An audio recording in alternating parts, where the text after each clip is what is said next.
পূর্ব কলকাতার জলাভূমি উদ্ধারে রাজ্যের ভূমিকায় রীতিমতন ক্ষোভ প্রকাশ করলো কলকাতা হাইকোর্ট। কাজের কাজ কিছুই হচ্ছে না, শুধু রিপোর্ট জমা দেওয়া হচ্ছে।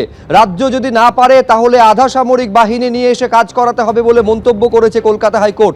আমি আরো বিস্তারিত এই বিষয় নিয়ে জানবো, সরাসরি কথা বলবো। সৌভিক মজুমদার আমাদের প্রতিনিধি রয়েছেন। সৌভিক, এতটা ক্ষুব্ধ কেন কলকাতা হাইকোর্ট? রাজ্যের ভূমিকায় কেন এতটা ক্ষোভ ঝরে পড়লো মাননীয় বিচারপতির গলায়?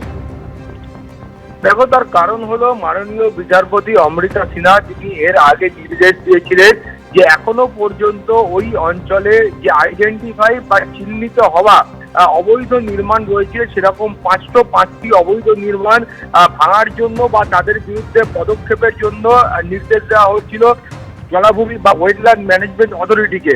কিন্তু ওয়েটল্যান্ড ম্যানেজমেন্ট অথরিটির বক্তব্য হলো যে এখনো পর্যন্ত তারা কলকাতা পুরসভার কাছে বা প্রশাসনের কাছে যা সাহায্য চেয়েছেন সেই সাহায্য তারা পাননি। তাদের বক্তব্য হলো তারা এর আগে বিদ্যুৎ সংযোগ বিচ্ছিন্ন করার জন্য গিয়েছিলেন, কিন্তু সেখানে তারা বিক্ষোভের মুখে পড়েন এবং সেই বিক্ষোভের মুখে তারা প্রশাসনের কাছে সাহায্য চেয়েও পাননি। ফলে তাদেরকে কার্যত খালি হাতে ফিরতে হয়। এখনো পর্যন্ত তারা কলকাতা হাইকোর্টের যে অর্ডার রয়েছে বা নির্দেশ রয়েছে সেই নির্দেশকে মান্যতা দিতে পারেননি। ফলে সেই কারণেই মাননীয় বিচারপতি অমৃতা সিনহার বক্তব্য হচ্ছে রাজ্য সরকার না পারলে তিনি কেন্দ্রীয় বাহিনীর সহযোগিতা নেবেন। ধন্যবাদ সৌভিক। এরা আধা সামরিক বাহিনীর বিরুদ্ধে যুদ্ধ ঘোষণা করে। এদের ভাতাজীবী অপর্ণা সেনেরা বিএসএফ কে রেপিস্ট বলে। মুখ্যমন্ত্রী কেন্দ্রীয় আধা সামরিক বাহিনী কেন, আর্মির বিরুদ্ধে প্রশ্ন তুলে। অতএব এরা আধা সামরিক বাহিনী ডাকবে না। আর এই ও মোমোতে যেটা ঘটেছে, 52 জন, 27 জন এখনো নিখোঁজ, 25 জন মারা গেছে। এই মোমোর মালিক মুখ্যমন্ত্রীর সঙ্গে বিদেশে যান, তিনি গ্রেপ্তার হননি। ক্ষতিপূরণ দেওয়া হয়েছে অভিযুক্তর কাছ থেকে টাকা নিয়ে। মুখ্যমন্ত্রী তাদের যেতে যাননি, কারণ তারা সবাই হিন্দু। মুখ্যমন্ত্রী বাড়ি থেকে 10 কিলোমিটার দূরে আনন্দপুরে ঘটেছে এবং এটা লুটপাট করে খাচ্ছে।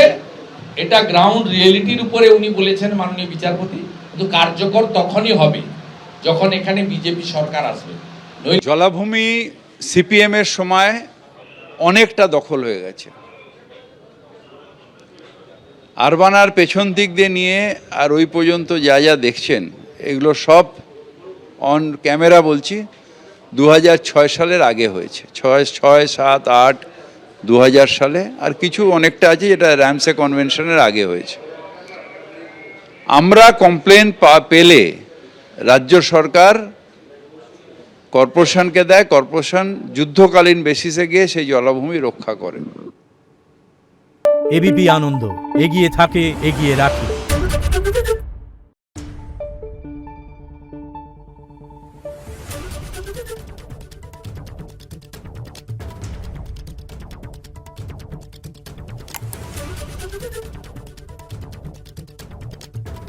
Thank you.